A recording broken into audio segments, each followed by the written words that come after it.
नमस्कार दोस्तों, quick book ज्ञान पर आपका स्वागत है।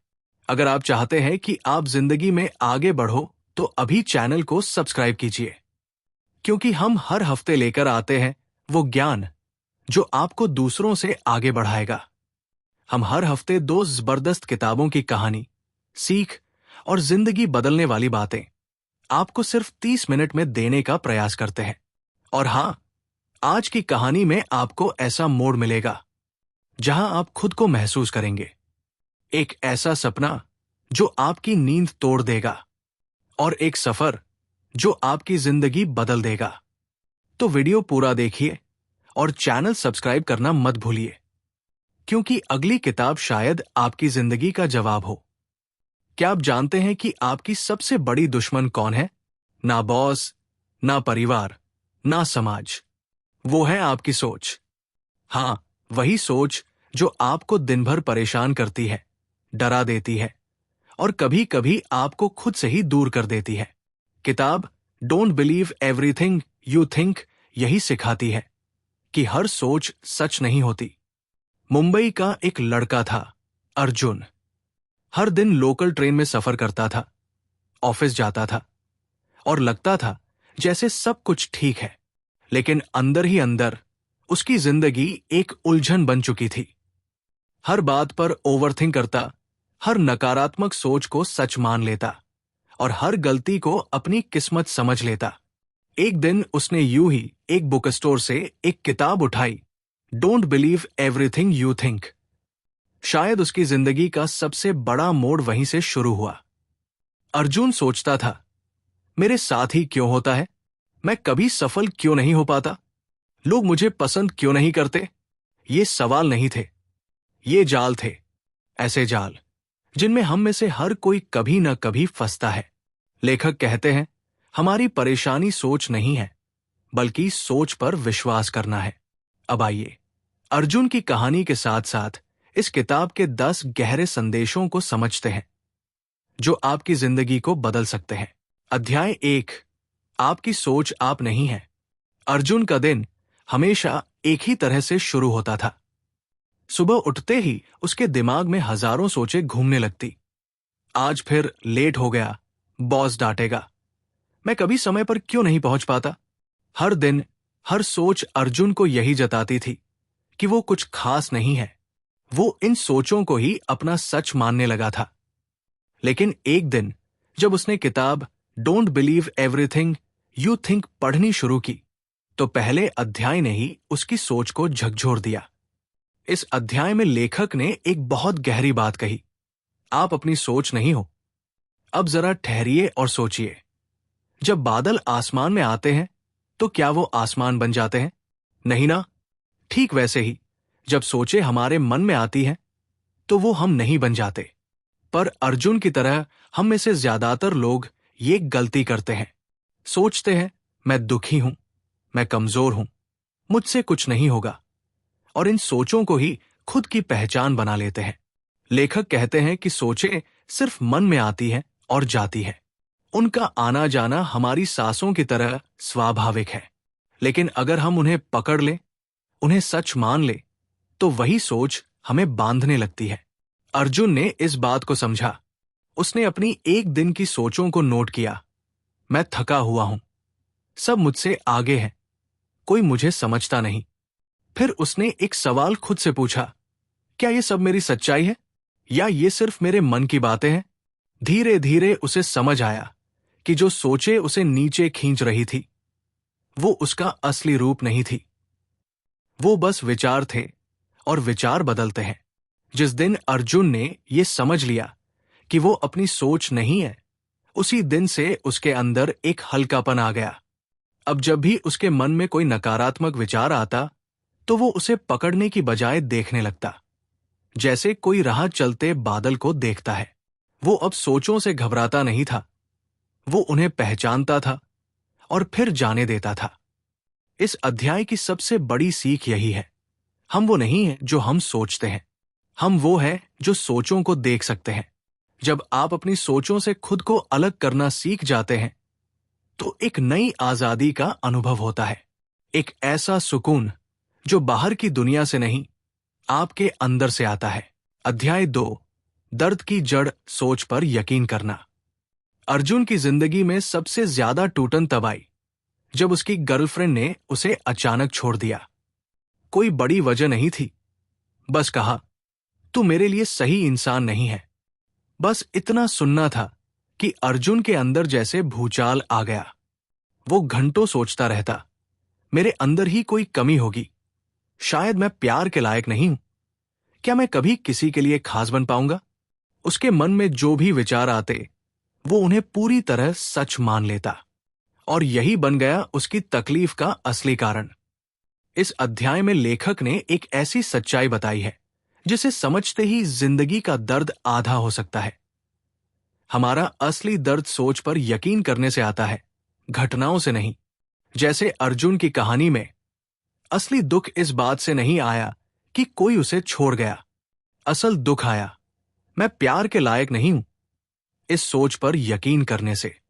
लेखक कहते हैं कि जब कोई घटना घटती है तो वो तो बस एक अनुभव है, लेकिन जब हम उसके बारे में एक कहानी बना लेते हैं, मेरे साथ हमेशा ऐसा ही होता है, मैं अकेला रह जाऊंगा, लोग मुझे समझते ही नहीं, तो वही सोच हमें असली दर्द देती है। मान लीजिए आप इंटरव्यू में फेल हो जाते हैं। अगर आप सोचते हैं, चलो ये एक अनुभव था, अगली बार बेहतर करूंगा, तो आप आगे बढ़ सकते हैं। लेकिन अगर आप सोच बैठते हैं, मुझसे कुछ नहीं होगा, मैं काबिल ही नहीं हूं, तो फिर सोच आपको रोक देती है, नीचे गिरा देती है। अर्जुन ने भी यही किया था। वो रोज वही नकारात्मक बातें दोहराता रहा और वही बातें उसकी सच्चाई बनती गई। पर जैसे ही उसने इस अध्याय को पढ़ा और समझा कि घटना में तकलीफ नहीं होती, तकलीफ सोच में होती है, उसके मन में जैसे रोशनी फैल गई। अब जब कोई नकारात्मक बात मन में आती तो वो पूछता, क्या ये सच है या बस एक डर है? यही सवाल उसकी सबसे बड़ी ताकत बन गया। इस अध्याय की सबसे गहरी बात यही है, घटना नहीं, उस पर हमारा यकीन हमें तकलीफ देता है। अगर आप अपनी सोचों को पहचानना और उनसे सवाल करना सीख जाएं, तो जिंदगी की आधी तकलीफें उसी वक्त खत्म हो जाती है। दर्द आना स्वाभाविक है, लेकिन उसमें डूब जाना हमारी सोच का चुनाव होता है। अध्याय 3, सोच रोकनी नहीं, समझनी है। अर्जुन अब धीरे धीरे किताब के असर को महसूस कर रहा था, लेकिन जैसे जैसे वो अपनी सोचों को पहचानने लगा, वैसे वैसे उसमें एक और संघर्ष शुरू हो गया। वो हर वक्त अपनी सोच को रोकने की कोशिश करता। मन में कोई नकारात्मक विचार आता तो वो खुद से कहता, बस अब नहीं सोचूंगा। वो जोर से चिल्लाता, ध्यान हटाने की कोशिश करता, मोबाइल चला लेता, गाना सुनता, लेकिन फिर भी सोचे पीछा नहीं छोड़ती थी। और फिर एक दिन उसने किताब का 3रा अध्याय पढ़ा। सोच को रोकना नहीं है, समझना है। लेखक कहते हैं, सोचों से लड़ना वैसा ही है जैसे समुंदर की लहरों से लड़ने की कोशिश करना। जितना ज्यादा विरोध करोगे, उतना ही वो और तेज होती जाएंगी। अर्जुन भी यही कर रहा था। वो सोचों को दुश्मन मान बैठा था, पर सच तो ये है कि सोचें दुश्मन नहीं होती। वो तो हमारे दिमाग का स्वाभाविक हिस्सा है। दिक्कत तब होती है जब हम उन्हें समझने की बजाय दबाने लगते हैं। इस अध्याय में लेखक एक बहुत ही आसान तरीका बताते हैं। सोचे आए तो बस उन्हें देखें, जैसे कोई सड़क पर आती जाती गाड़ियों को देखता है। कोई भी गाड़ी रोकने नहीं जाना है, बस पहचानना है कि वो एक विचार है और वो खुद ही चला जाएगा। अर्जुन ने अभ्यास शुरू किया। जब भी कोई नकारात्मक सोच आती, जैसे मेरे पास पैसे नहीं है, मेरी जिंदगी में कुछ अच्छा नहीं है, तो वो बस गहरी सांस लेकर उस सोच को देखता, उसे नाम देता। ये डर है, ये चिंता है, ये तुलना है, और फिर उसे जाने देता। धीरे धीरे उसने देखा कि सोचें आना बंद तो नहीं हुई, पर अब उनका असर बहुत कम हो गया था। इस अध्याय की सबसे बड़ी सीख है, मन को शांत करने का तरीका सोच को दबाना नहीं, बल्कि उसे देखने की कला सीखना है। सोच को रोकने की कोशिश करना खुद को और उलझन में डालना है, पर सोच को समझना, उसे पहचानना, यही असली आजादी की शुरुआत है। तो अगली बार जब कोई नकारात्मक विचार आए तो उसे दुश्मन मत मानिए, बस एक राहगीर समझिए जो रुकेगा नहीं, बस गुजर जाएगा। अध्याय 4, ध्यान सच्ची आजादी की कुंजी। अर्जुन अब धीरे धीरे सोच को समझने लगा था। उसने ये मान लिया था कि हर विचार पर विश्वास करना जरूरी नहीं होता, लेकिन फिर भी उसके मन में एक बेचैनी बनी रहती थी, जैसे कुछ रुक रुक कर शोर मचाता है अंदर। जब भी वो अकेला होता, उसके दिमाग में पुरानी बातें घूमने लगती, भविष्य की चिंता, बीते कल की पछतावा और आज की असंतुष्टि। वो सोचने लगा, क्या कभी मन पूरी तरह शांत हो सकता है? फिर किताब में आया अध्याय 4, ध्यान सच्ची आजादी की कुंजी। लेखक ने बताया, हमारी शांति बाहर नहीं है, वो हमारे अंदर है, लेकिन उसे पाने के लिए हमें अपने भीतर उतरना होगा। और उसका तरीका है ध्यान। अर्जुन को ध्यान की बात सुनकर पहले हंसी आई। उसे लगा, ये सब साधु संतों के लिए है, मेरे जैसे ऑफिस जाने वाले इंसान के लिए नहीं। पर फिर भी उसने एक सुबह अपने कमरे की बत्ती बुझाई, मोबाइल साइलेंट पर डाला और आंखें बंद कर ली। शुरू में तो अजीब लगा, मन और तेज भागने लगा, पर किताब में लिखा था, शुरुआत में मन भागेगा ही, लेकिन धीरे धीरे वो थकेगा और रुकेगा। अर्जुन ने सिर्फ सांसों पर ध्यान देना शुरू किया। कोई मंत्र नहीं, कोई सोच नहीं, बस आती जाती सांस। पहले दिन 5 मिनट बैठे, फिर 7, फिर 10, और कुछ हफ्तों में उसने महसूस किया कि उसका मन थोड़ा हल्का लगने लगा है। वो अब चीजों पर फालतू प्रतिक्रिया नहीं देता था। वो सुनता था, समझता था और फिर शांत रहता था। लेखक कहते हैं, जब आप ध्यान करते हैं तब आप अपने विचारों से एक कदम पीछे हटते हैं। आप उन्हें बाहर से देख सकते हैं, पकड़ में ले सकते हैं, और तभी आपको एहसास होता है कि असली शांति वही है जहां कोई विचार नहीं, सिर्फ मौन होता है। अर्जुन को भी अब समझ आने लगा था कि ध्यान कोई अलग कार्य नहीं है, बल्कि जीवन जीने का तरीका है। चलते समय, खाते समय, बात करते समय, अगर हम पूरी तरह उस पल में हों तो वही ध्यान है। इस अध्याय की सबसे बड़ी सीख है, शांति कोई बाहरी चीज नहीं है जो कहीं जाकर मिलेगी। वो तो भीतर है, आपके इंतजार में। बस थोड़ी देर के लिए मौन में बैठिए और खुद को सुनिए, क्योंकि जो आवाज भीतर से आती है वही आपको सच्ची आजादी की राह दिखाती है। अध्याय 5, प्यार अंदर से आता है। अर्जुन की जिंदगी में अब थोड़ी शांति आने लगी थी। वो सोचों को पहचानने लगा था। ध्यान भी उसका रोज का हिस्सा बन चुका था। लेकिन एक चीज अभी भी उसे भीतर से तोड़ रही थी, अपना मूल्य खुद से न जोड़ पाना। उसे अब भी लगता था कि जब तक कोई उसे सराहेगा नहीं, जब तक कोई कहेगा नहीं कि तू अच्छा है, तब तक उसका कोई मतलब नहीं। जब इंस्टाग्राम पर लाइक कमाते तो उदास हो जाता, जब ऑफिस में तारीफ नहीं मिलती तो खुद पर शक करने लगता।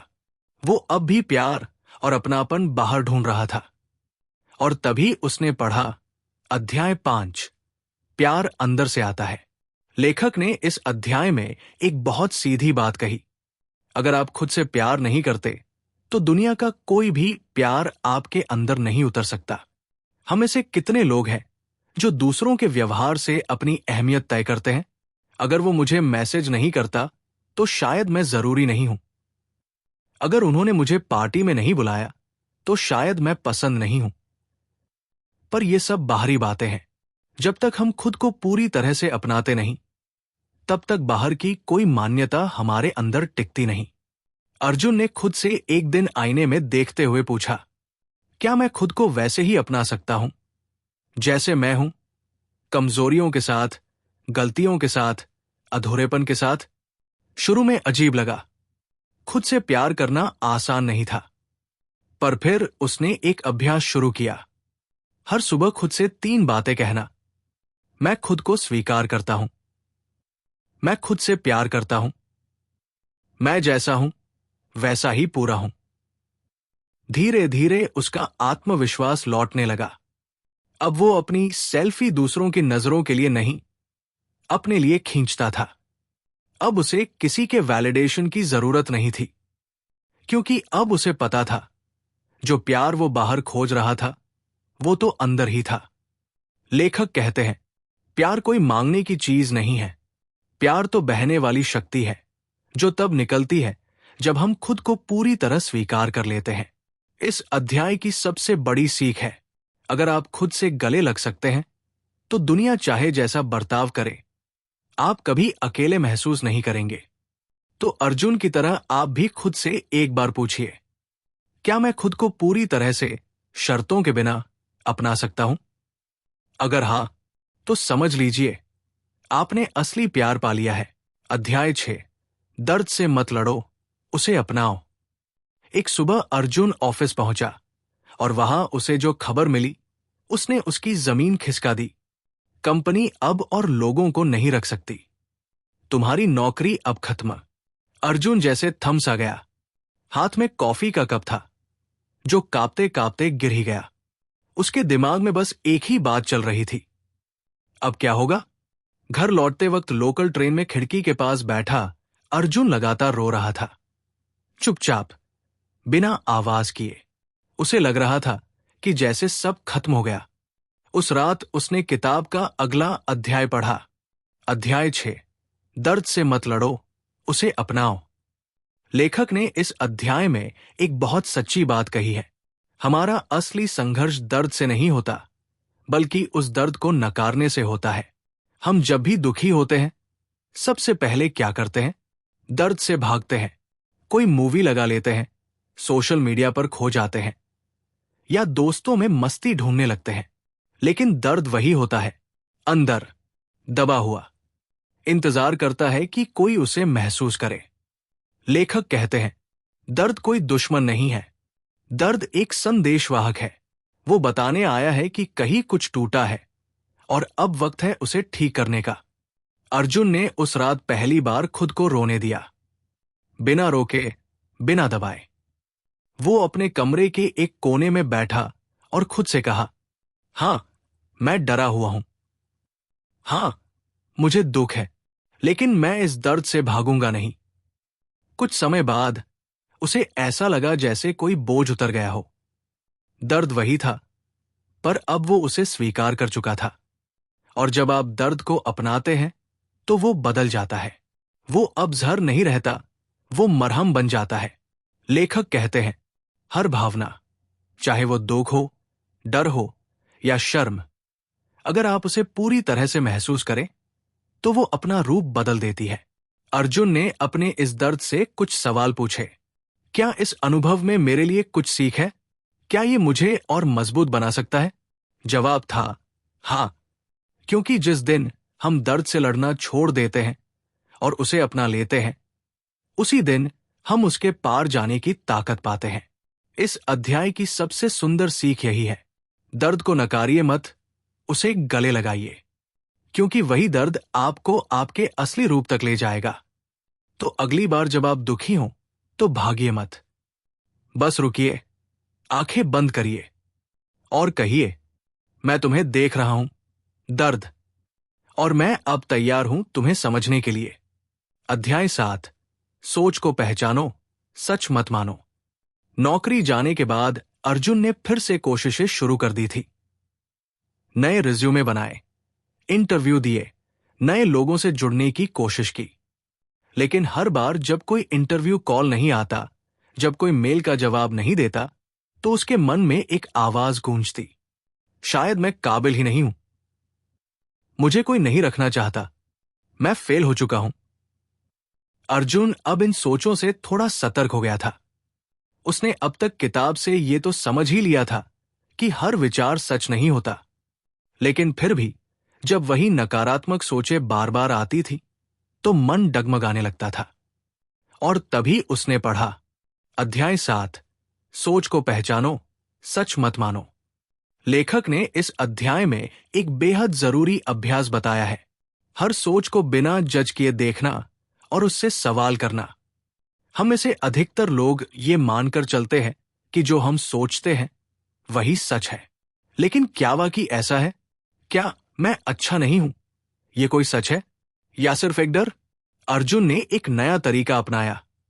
अब जब भी मन में कोई सोच आती, वो खुद से बस एक सवाल पूछता, क्या ये 100% सच है? जैसे कोई मुझे पसंद नहीं करता, तो वो खुद से पूछता, क्या ये सच है? क्या कोई भी नहीं? क्या मां नहीं करती? क्या दोस्तों में कोई नहीं करता? और जवाब मिलता, नहीं। फिर अगला सवाल, अगर मैं इस सोच को ना मानूं तो कैसा महसूस करूंगा? और जवाब होता, हल्का, शांत, स्वतंत्र। लेखक कहते हैं, हमारे मन में हर रोज हजारों सोचें आती हैं। कुछ डर से पैदा होती है, कुछ आदतों से, कुछ पुराने अनुभवों से। लेकिन अगर हम उन्हें पहचानना शुरू करें और हर सोच पर आंख मूंदकर विश्वास ना करें, तो हम धीरे धीरे सच के करीब पहुंचने लगते हैं। अर्जुन ने अब खुद को यह सिखाया, सोचे आना बुरा नहीं है। बुरा तब होता है जब हम बिना जांचे उन पर यकीन कर लेते हैं। इस अध्याय की सबसे अहम सीख है, हर सोच की सच्चाई की जांच करें। उसे पकड़ने से पहले पहचानें कि वो आपके डर की आवाज है या आपके दिल की सच्ची पुकार। सोचों से घबराइए मत, बस उन्हें एक दोस्त की तरह देखिए और पूछिए, क्या तू मेरी मदद कर रही है या मुझे डराने आई है? और फिर फैसला करिए, उसे सुनना है या जाने देना है। अध्याय 8, शांति आपके अंदर है। कुछ ही हफ्तों में अर्जुन ने कई इंटरव्यू दिए। एक बड़ी मल्टीनेशनल कंपनी में आखिरी राउंड तक पहुंचा, लेकिन फिर भी सिलेक्शन नहीं हुआ। पहले वाला अर्जुन होता तो हताश हो जाता, खुद को कोसता और सोचता, मैं कभी सफल नहीं हो सकता। लेकिन अब का अर्जुन थोड़ा अलग था। अब उसने अपने आप से कहा, चलो, ये अनुभव भी जरूरी था। मैं ठीक हूं, मैं पहले से ज्यादा समझदार बन रहा हूं। उसी शाम वो घर की बालकनी में बैठा, चाय पी रहा था और आसमान की तरफ देख रहा था। उसने महसूस किया कि उसके भीतर सब कुछ शांत था। बाहर जिंदगी अभी भी उतनी ही तेज थी, उतनी ही अनिश्चित, उतनी ही चुनौतीपूर्ण, पर अंदर एक गहराई से शांति बह रही थी। यही आता है किताब का 8वां अध्याय, शांति आपके अंदर है। लेखक कहते हैं, हम पूरी जिंदगी शांति, सुख और संतोष को बाहर ढूंढते रहते हैं, रिश्तों में, पैसों में, पद में, तारीफों में, लेकिन फिर भी खालीपन बना रहता है। क्यों? क्योंकि असली शांति कभी बाहर से नहीं आती, वो तो आपके भीतर जन्म से मौजूद है। समस्या तब होती है जब हमारी सोचों का शोर उस शांति की आवाज को दबा देता है। अर्जुन ने जब ध्यान करना शुरू किया था, जब वो सोचों से दूरी बनाना सीख गया था, तब उसे धीरे धीरे महसूस होने लगा कि वो शांति जो वो घूम घूम कर ढूंढ रहा था, वो तो हमेशा उसके भीतर थी। लेखक इस अध्याय में एक आसान उदाहरण देते हैं। मानो आपका मन एक शांत झील है। जब सोचें, इच्छाएं, डर और गुस्सा उस पर पत्थर की तरह गिरते हैं तो लहरें उठती है। लेकिन जब सब शांत हो जाता है, तब वही झील फिर से स्थिर हो जाती है। शांति कहीं से लाई नहीं जाती, वो तो भीतर है, बस हम उसे देखने में व्यस्त नहीं हैं। अर्जुन ने अब बाहर की परिस्थितियों को बदलना छोड़ दिया था। अब वो खुद को बदलने पर ध्यान देने लगा था। हर दिन कुछ मिनट अपने साथ बिताता, बिना मोबाइल, बिना टीवी, बिना किसी विचार के, सिर्फ अपने साथ। और यहीं से उसे वो सुख मिला जो ना किसी पैकेज में था, ना प्रमोशन में, ना रिश्तों की मान्यता में। इस अध्याय की सबसे सुंदर सीख है, अगर आप खुद से जुड़ जाए तो बाहर की हर हलचल आपको छू भी नहीं सकती। तो अगली बार जब जिंदगी से शिकायत हो, जब अंदर बेचैनी हो, तो जरा बाहर नहीं, भीतर झांकिए। आपको वहां वो शांति मिलेगी जिसकी तलाश में आपने पूरी दुनिया घूम ली थी। अध्याय 9, सोच को पार कीजिए, अनुभव को अपनाइए। अर्जुन अब एक नई जिंदगी जीने लगा था। वो पहले की तरह हर चीज को लेकर उलझता नहीं था, हर बात पर ओवरथिंक नहीं करता था। लेकिन फिर भी एक आदत थी जो बार बार उसे पकड़ लेती थी, हर अनुभव को सोच में बदल देना, जैसे वो किसी दोस्त से मिलकर आता तो मन में चलता रहता, उसने ऐसे क्यों कहा?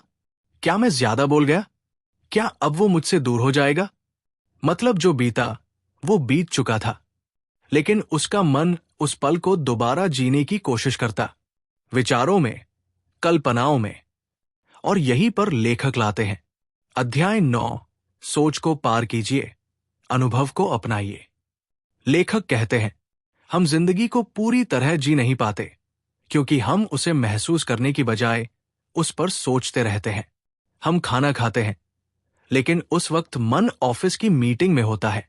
हम किसी से बात करते हैं, पर दिमाग मोबाइल की नोटिफिकेशन पर होता है। हम हर अनुभव को जीने के बजाय उसे विश्लेषण करने लगते हैं। क्या ये सही था? क्या मैं ऐसा करता तो बेहतर होता? कल फिर क्या होगा? और इस सोच के जाल में हम उस अनमोल पल को खो देते हैं जो हमारे सामने है। अर्जुन ने अब एक नई आदत डाली थी, हर पल को पूरी तरह जीने की। जब खाना खाता तो सिर्फ खाना खाता, हर स्वाद, हर चबाने की आवाज को महसूस करता। जब बारिश में चलता तो सिर्फ बूंदों को महसूस करता, बिना सोचे कि लोग क्या सोचेंगे या मोबाइल गीला हो जाएगा। लेखक कहते हैं जब आप किसी पल को पूरी तरह अनुभव करते हैं तो वही पल ध्यान बन जाता है, और वही से आता है जीवन का सबसे सुंदर स्वाद, पूरा और गहरा अनुभव। इस अध्याय की सबसे जरूरी बात है, आपका मन आपको अनुभवों से दूर खींचता है, सोचों की दुनिया में ले जाता है, लेकिन आप हर बार खुद को वापस ला सकते हैं उसी पल में। अर्जुन ने अब जब किसी से मिलना होता तो अपना पूरा ध्यान वही रखता, ना बीते कल की चिंता, ना आने वाले कल की योजना। बस एक सवाल खुद से पूछता, क्या मैं इस पल को पूरी तरह जी रहा हूं? तो अगली बार जब आप अपने किसी प्रिय के साथ हो, या कोई सुंदर दृश्य देखें, या स्वादिष्ट खाना खाएं, तो मन से कहिए अभी सिर्फ अनुभव होगा, सोच बाद में, क्योंकि जिंदगी का असली आनंद सोच के पार, अनुभव में है। अध्याय 10, सोच से परे एक जीवन है। अर्जुन की यात्रा अब लगभग पूरी होने वाली थी। जिस अर्जुन ने अपनी जिंदगी की शुरुआत चिंता, डर और ओवरथिंकिंग से की थी, वो अब एक ऐसा इंसान बन चुका था जो हर सोच को पहचानता था, समझता था, और जरूरत ना हो तो उसे जाने देता था। पर फिर भी एक सवाल अब भी उसके अंदर था, क्या सोच से बिल्कुल मुक्त हुआ जा सकता है? क्या कोई ऐसा जीवन संभव है जहां हम सोच से परे जाकर जी सके? और फिर आया किताब का आखिरी और सबसे गहरा अध्याय, अध्याय 10, सोच से परे एक जीवन है। लेखक कहते हैं हम सोच को सब कुछ मान बैठे हैं, पर असल में सोच सिर्फ एक उपकरण है, एक औजार जो तब काम आता है जब हमें उसकी जरूरत हो। जैसे एक हथौड़ा हर समय हाथ में लेकर घूमना मूर्खता है, वैसे ही हर समय सोचते रहना भी बेकार है। असल जीवन तो तब शुरू होता है जब हम सोच के शोर को पार कर मौन की गहराई में उतरते हैं। अर्जुन अब इस बात को समझ चुका था। एक दिन वो पहाड़ों की ओर अकेला यात्रा पर गया। सुबह सुबह सूर्य उगने के समय वो चुपचाप एक पत्थर पर बैठा था। ना कोई सोच, ना कोई फिक्र, बस हर सांस को महसूस करते हुए, उस क्षण को पूरी तरह जीते हुए। उसने पहली बार ऐसा अनुभव किया, मैं हूं, पर मेरे अंदर कोई विचार नहीं है, और फिर भी मैं पूरा महसूस कर रहा हूं। लेखक यही समझाते हैं, सोच से परे का जीवन यहीं से शुरू होता है। वहां न तो डर होता है, न पछतावा, न तुलना, न अपेक्षा। वहां सिर्फ शुद्ध अस्तित्व होता है, जहां आप होते हैं पर किसी विचार से बंधे हुए नहीं होते। इस अवस्था में पहुंचना कोई जादू नहीं है, ये धीरे धीरे एक एक सोच को पहचानते हुए, ध्यान से अभ्यास करते हुए और खुद से गहराई में जुड़ते हुए होता है। अर्जुन ने यह भी जाना कि सोच से परे जीवन का मतलब ये नहीं कि सोच कभी आएगी ही नहीं, बल्कि इसका मतलब यह है कि अब आप सोच के गुलाम नहीं हैं, आप मालिक हैं। आप चुन सकते हैं कि किस सोच को अपनाना है और किसे जाने देना है। इस अध्याय की सबसे शक्तिशाली सीख यही है, आपका सच्चा स्वरूप, आपकी आत्मा, आपकी पहचान सोच से बहुत परे है। वो मौन में है, वो अनुभव में है, वो उसी जीवन में है जिसे आप हर रोज छू सकते हैं अगर आप ठहर जाएं और सुनने लगे अपने भीतर की आवाज। तो दोस्तों, अगर आज भी आपके भीतर हलचल है तो एक बार रुकिए, गहरी सांस लीजिए, आंखें बंद कीजिए और महसूस कीजिए, आप हैं, सोच नहीं। आप शांति है, शोर नहीं। आप जीवन है जो सोच से परे है। अर्जुन अब भी वही इंसान है, लेकिन अब वो हर सोच को सच नहीं मानता। अब वो खुद को सोच से अलग देखता है और यहीं से उसकी असली आजादी शुरू हुई। और दोस्तों, यही सीख हम सब के लिए है। हर सोच को सच मत मानो, हर नकारात्मक विचार को पहचानो, लेकिन उससे चिपको मत, क्योंकि आप अपनी सोच नहीं हो। आप वो हो जो सोच से परे है। यही सच्ची शांति है। अगर आपको ये कहानी पसंद आई हो तो इस वीडियो को शेयर करें और ऐसे ही जीवन बदलने वाली किताबों के लिए चैनल को जरूर सब्सक्राइब करें। धन्यवाद।